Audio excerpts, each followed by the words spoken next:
हाँ देखो द्वंद्व समास। अब देखो द्वंद्व का मतलब क्या होता है? जोड़ा, युग्म। अब जोड़ा किसी का भी हो सकता है, भाई बहन का भी हो सकता है, पति पत्नी का भी हो सकता है, गाय भैंस का भी हो सकता है, किसी का भी हो सकता है। अब यहाँ पे द्वंद्व समास, सबसे पहले इसमें पदों की बात करते हैं। इसमें कितने पद प्रदान होते हैं? इसमें दोनों पद प्रदान होते हैं। इसमें कितने पद प्रदान होते हैं? दोनों, पूर्व पद और उत्तर पद। मतलब प्रथम पद भी प्रदान होता है और द्वितीय पद भी प्रदान होता है। द्वंद्व समास में प्रथम पद भी प्रदान होता है और द्वितीय पद भी प्रदान होता है।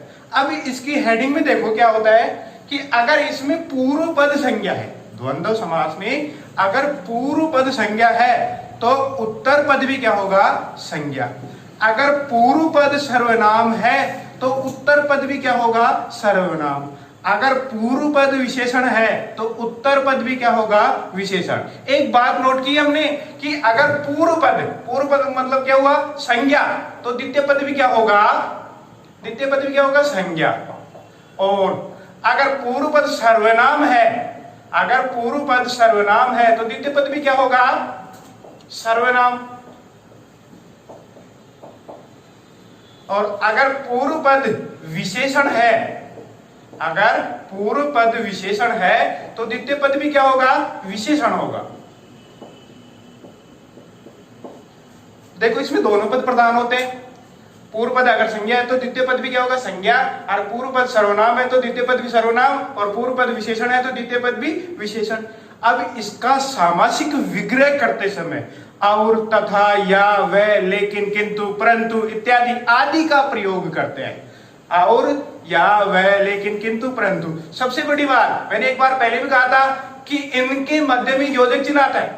अब कोई जरूरी नहीं कि हर शब्दांश में ही योजक चिन्ह आए। ज्यादातर हमें द्वंद्व समास में योजक चिन्ह देखने को मिलता है, और योजक चिन्ह से ही क्या करते हैं? और, तथा, या, व, लेकिन, किंतु, परंतु। लेकिन अपने को ये पता होना चाहिए कि ये और, तथा, या, व, लेकिन, किंतु इत्यादि का प्रयोग कहां पे होता है। जैसे मान लो श्याम दुकानदार के पास जाता है, सरस पार्लर चला गया और वो जाके कहेगा मेरे को दूध और दही दे दो, तो दुकानदार कहेगा दूध और दही, दूसरा दुकानदार के दूध या दही। तो या और का प्रयोग कहां पे होगा, इनका हम विस्तृत जानकारी देखने के लिए आगे देखो कि इसके भेदों की बात करते हैं। इसके भेद कितने होते हैं? द्वंद्व समास के भेद होते हैं 3। कितने होते हैं? 3। द्वंद्व समास के भेद कितने होते हैं? 3। पहला भेद इतरेतर, पहला भेद इतरेतर समास। दूसरा वैकल्पिक समास, वैकल्पिक समास। तीसरा समाहार, तीसरा समाहार समास। अब देखो कि इन्हीं से यहां से क्वेश्चन आएगा 100%। ये अभी तक एग्जाम में ये तरीका चल रहा है ज्यादातर, भाई कोई नई रीत आती है ना तो वो नई रीत ही चलने लग जाती है। जैसे गांव में कोई नई प्रथा चल गई तो वैसे ही एग्जाम में द्वंद्व समास, पहले तो पूछता था कौन सा समास होता है, लेकिन अब ये देता है कि इसमें इतरेतर समास है, वैकल्पिक समास है, समाहार है, या इनमें से कोई नहीं। ऑप्शन इस प्रकार आते हैं।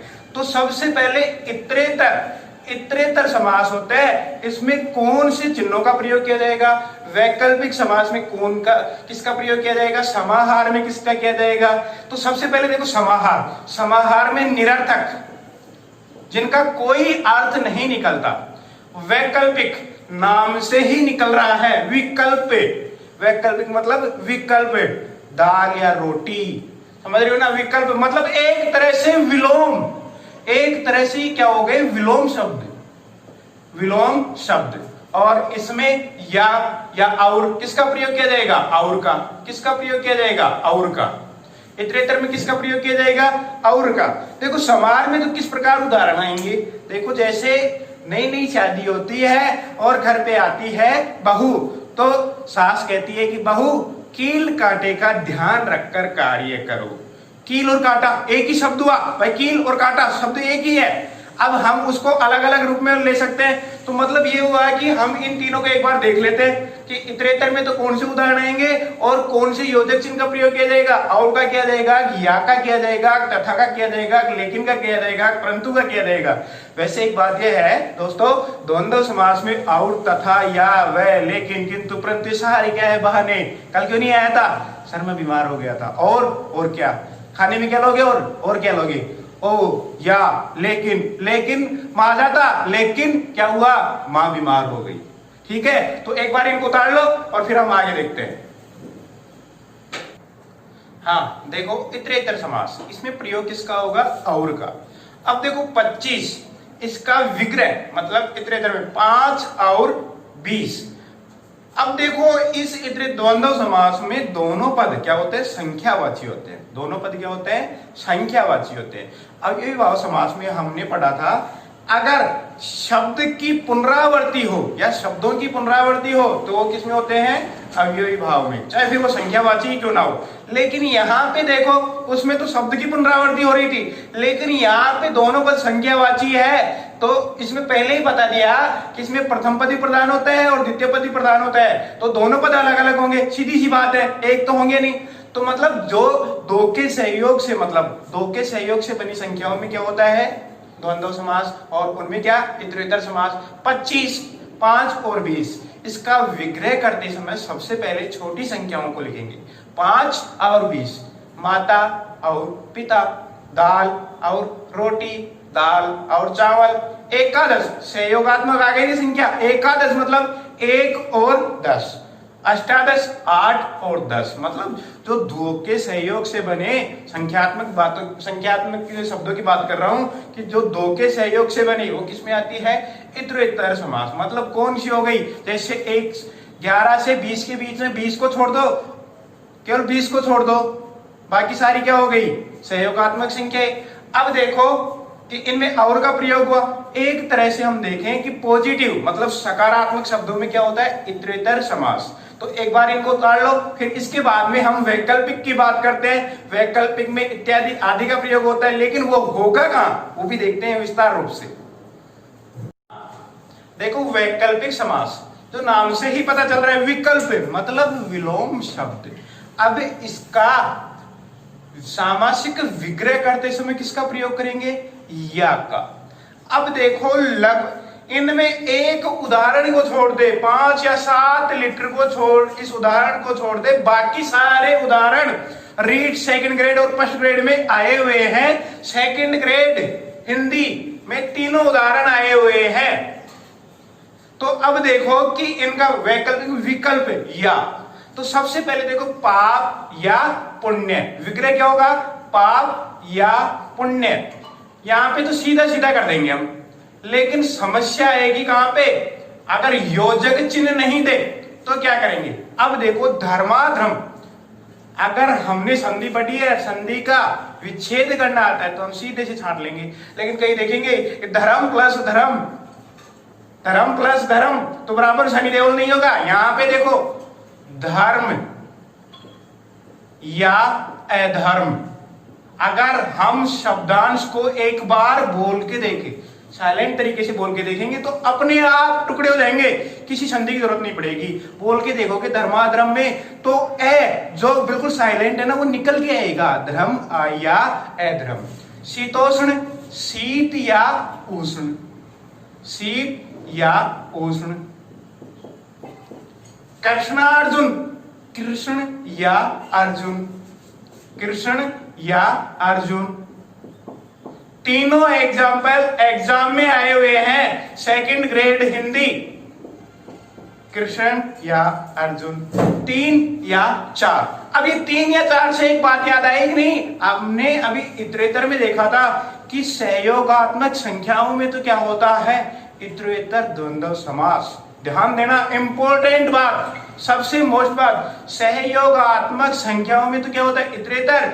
और जो किसी के सहयोग से न बने वहां पे क्या होता है? वैकल्पिक। 3 किसी के सहयोग से नहीं बन रही ना, एकादश, 1 और 10 मतलब 11 सहयोग से बन रही है, ये स्वतंत्र संख्याओं में क्या होता है? वैकल्पिक। स्वतंत्र संख्याओं में क्या होता है? वैकल्पिक। दोबारा बता रहा हूं मैं आपको कि सहयोग से, किसी के सहयोग से, मतलब सहयोगात्मक संख्याओं में इतरेतर द्वंद्व समास होता है। और इन तीनों में देखो योजक चिन्ह कहीं नहीं आ रहा। कई बार शब्दांश संधि का रूप आ जाते हैं, उनको छांटना होता है। तो अगर अपने को संधि नहीं आ रही तो बिल्कुल साइलेंट तरीके से एक बार शब्द को बोल के देखो, अपने आप टुकड़े हो जाएंगे। धर्माधर्म, धर्मी या आधर्म, शीतोष्ण, शीत या उष्ण, कृष्ण या अर्जुन, 3 या 4 दोबारा बता रहा हूं। किसी के सहयोग से नहीं बने तो वैकल्पिक, और सहयोग से बने तो इतरेतर। सत्यासत्य, तो सत्य या असत्य, सत्य या असत्य। जन्म या मरण, जन्म या मरण। 5 या 7 लीटर। ये हो गए अपने उदाहरण। अब देखो एक बार और बता देता हूं आपको, सहयोगात्मक संख्याओं में इतरेतर समास होगा, 100% क्वेश्चन आएगा। और कोई जरूरी नहीं कि इतरेतर का दे, वो वैकल्पिक का भी दे सकता है। जो किसी के सहयोग से नहीं बने वहां पे क्या होता है, वैकल्पिक, मतलब विलोम, उल्टा, पाप या पुण्य। और कोई जरूरी नहीं कि योजक चिन्ह वाले दे, कोई जरूरी नहीं योजक चिन्ह वाले दे। आजकल यही चल रहा है, रिवाज यही चल रहा है, कृष्णार्जुन, कृष्ण या अर्जुन, शीतोष्ण, धर्माधर्म। अगर हम घर में जोर लगा के बोल सकते हैं तो शब्द के ऊपर भी जोर दो, अपने आप टुकड़े हो जाएंगे। तो ये उदाहरण एक बार उतार लो, फिर उसके बाद में हम देखते हैं समाहार। हाँ देखो, समाहार द्वंद्व समास, इसका विग्रह करते समय या शब्दांश बनाते समय बाहरी पदों को ग्रहण किया जाता है, और इसका विग्रह करते समय आदि और इत्यादि का प्रयोग किया जाता है, और इसमें निरर्थक शब्द आते हैं। अब देखो कैसे, रुपया और पैसा, दोनों बात एक ही है, रुपया और पैसा बात एक ही है। तो रुपया या रुपया इत्यादि पैसा, रुपया इत्यादि पैसा।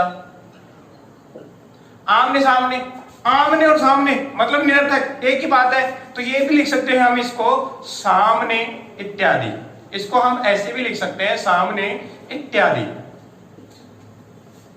पानी वाली बात वही है, तो इसको भी ऐसे लिख सकते हैं हम पानी इत्यादि, पानी इत्यादि।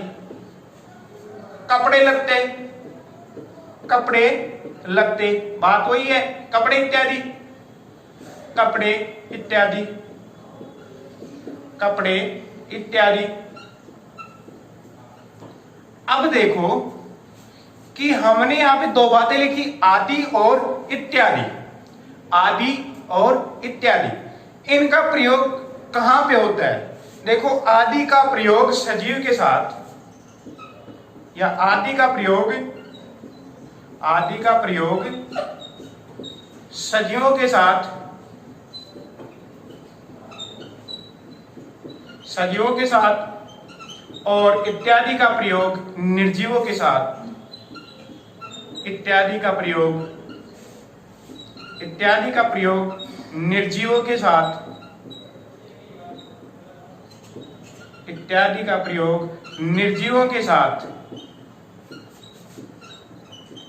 कई बार ये भी कहते हैं ना हम, जैसे बाहरी पद, बहु हाथ पैर बचाकर कार्य करो। हाथ पैर बचाकर कार्य कैसे करेंगे?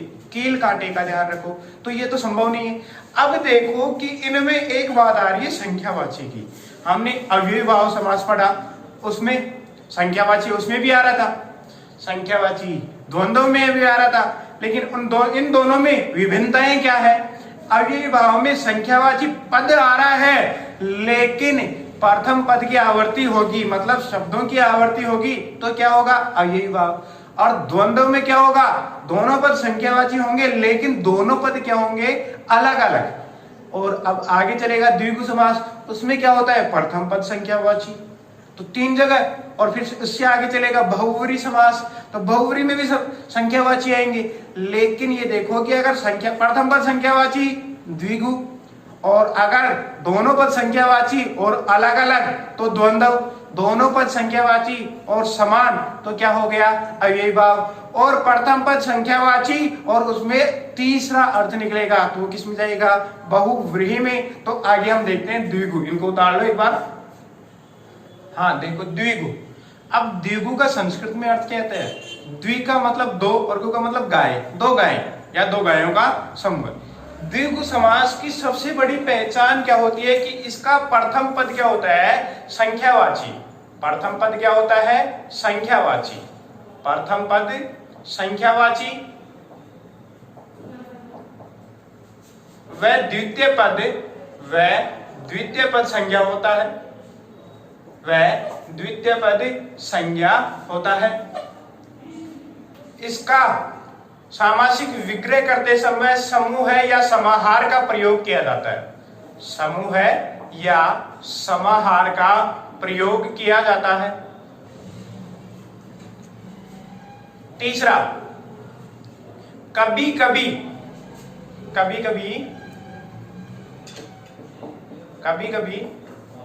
प्रथम पद संज्ञा व द्वितीय पद संख्यावाची होता है, द्वितीय पद संख्यावाची होता है।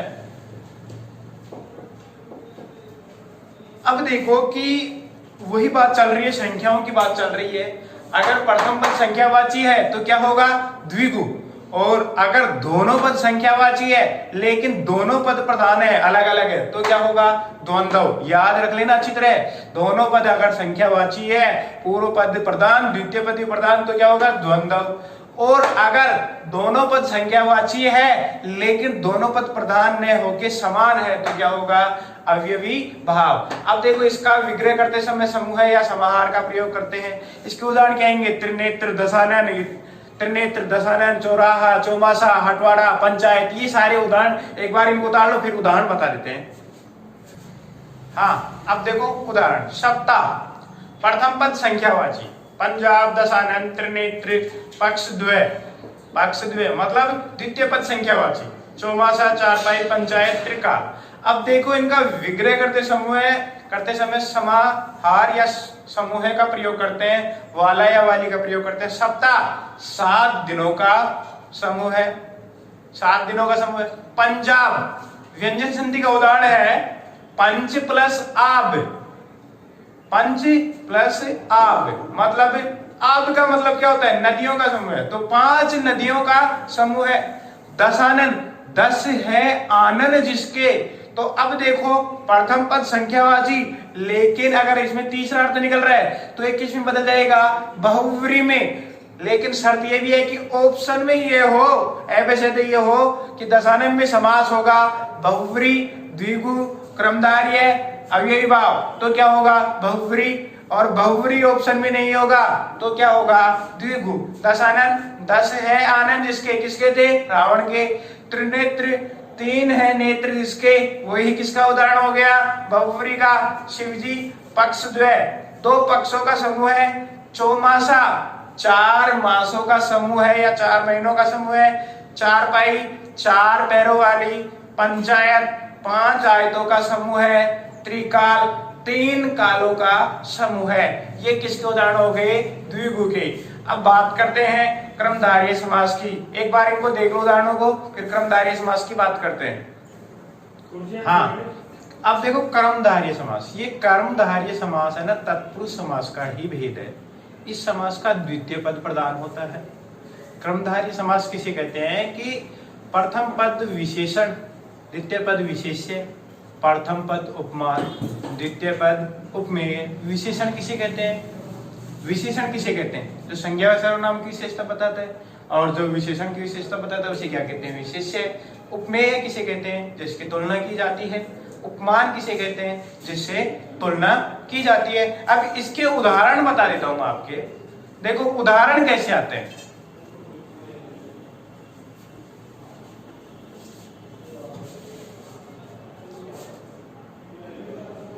मीनाक्षी एक तरह से पर्यायवाची, मीनाक्षी, कनकलता,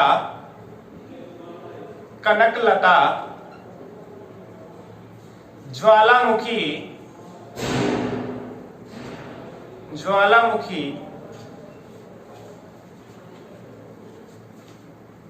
मृगनयनी,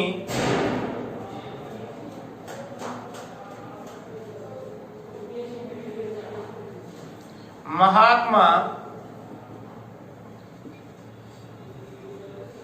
घनश्याम,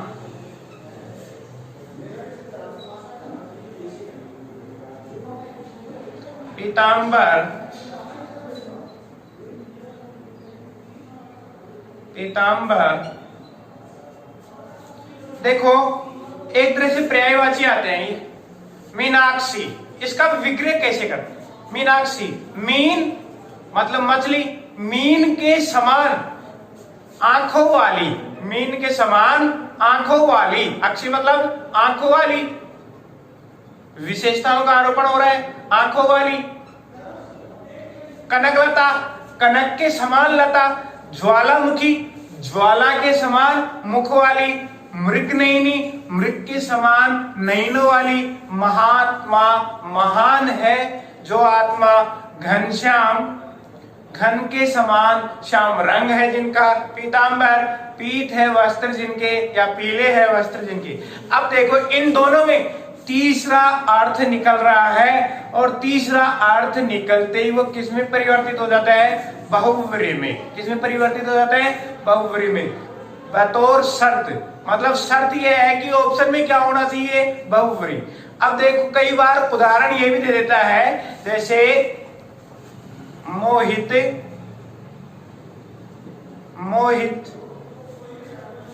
पीतांबर,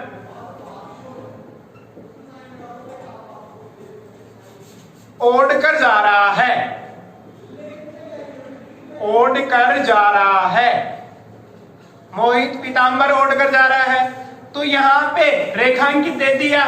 अब देखो वाक्य के रूप में दे दिया, मोहित पीतांबर ओढ़ के जा रहा है, तो पीतांबर मतलब पीला वस्त्र ओढ़ के जा रहा है, तो तीसरा अर्थ नहीं निकल रहा। अगर ऑप्शन में बहुव्रीहि है तो भी क्या होगा? कर्मधारय है, क्योंकि वाक्य के रूप में दे रखा है। जैसे अंकित, अंकित चतुर्भुज बनाता है, अंकित चतुर्भुज बनाता है। तो यहां पे देखो अगर केवल चतुर्भुज देता तो वहां वो किसमें परिवर्तित हो जाता? बहुव्रीहि में। किसमें परिवर्तित हो जाता? बहुव्रीहि में। लेकिन यहाँ पे क्या कह रहा है? अंकित चतुर्भुज बनाता है, मतलब रेखीय गणित की बात आ गई, ये चतुर्भुज बनाता है, तो ये किसमें रहेगा?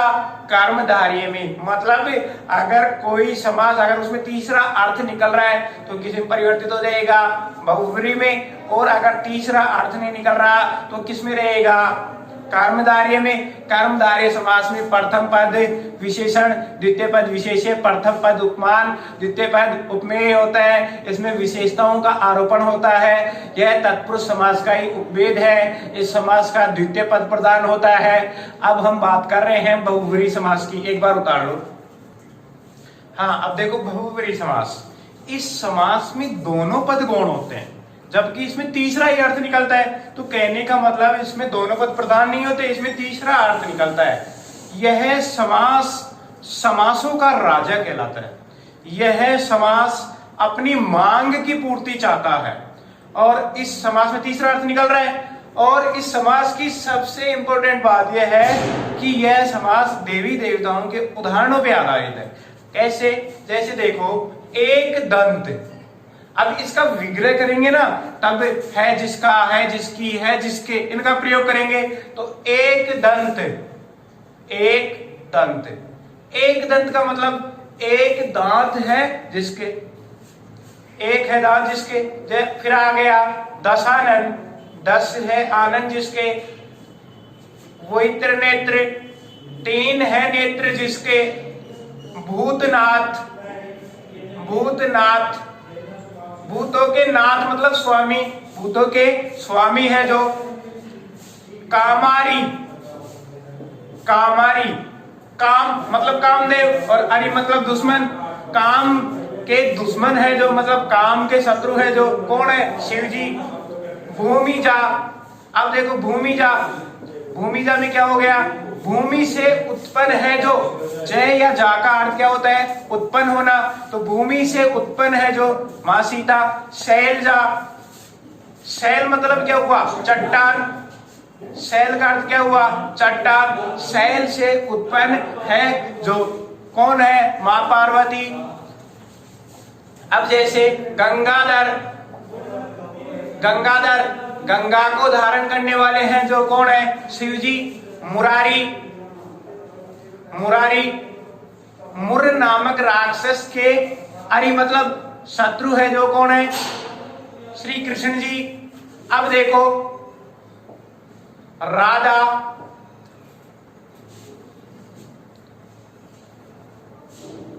वृषभानुजा, वृषभानुजा राजा वृषभ की पुत्री है जो, कौन है? राधा। पवन पुत्र, पवन के पुत्र हैं जो, कौन है? हनुमान जी। मारुति नंदन, मारुति नंदन, नंदन का मतलब पुत्र। हवा के पुत्र हैं जो, या मारुत के पुत्र है, वही कौन? हनुमान जी। चतुर्भुज, चार भुजा है जिनके। चतुर्मुख, चार मुख है जिनके। मूषक वाहन, मूषक वाहन, चूहा है वाहन जिनका।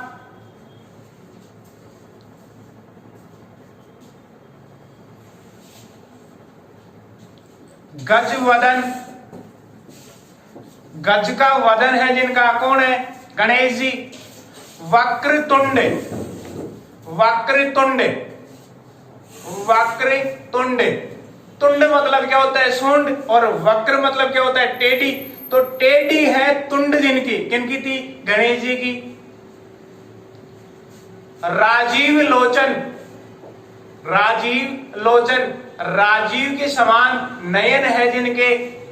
राजीव के समान नयन है जिनके, कौन है? श्री राम जी। तो कहने का मतलब क्या हुआ कि बहुव्रीहि समास में सारे उदाहरण किनके आ रहे हैं? देवी देवताओं के। किनके आ रहे हैं? देवी देवताओं के।